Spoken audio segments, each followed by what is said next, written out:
Czech fugitive Radovan Krejcir's store has been the scene of several crimes. Now Bedford View is on edge yet again after a bomb was detonated inside. According to police, a man walked into the store carrying a bag and started shouting at staff, saying he had a bomb.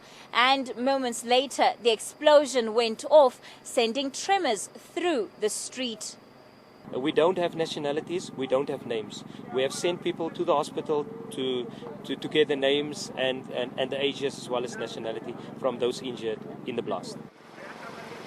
Bomb experts had the scene locked down as they spent hours looking for other explosives. Forensic teams have also been gathering evidence which could help them catch the culprits.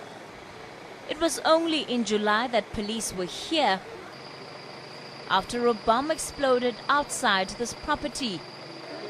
At the time, Krejcir claimed it was meant to kill him.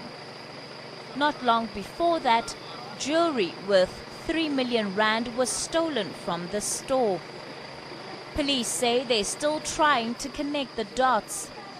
We have the same team of investigators from National. They are also at the scene, so meaning we will look ultimately to combine some of these investigations. There's no clear plan on how police are going to secure the area. With the mall just across the street, the safety of many could be at risk.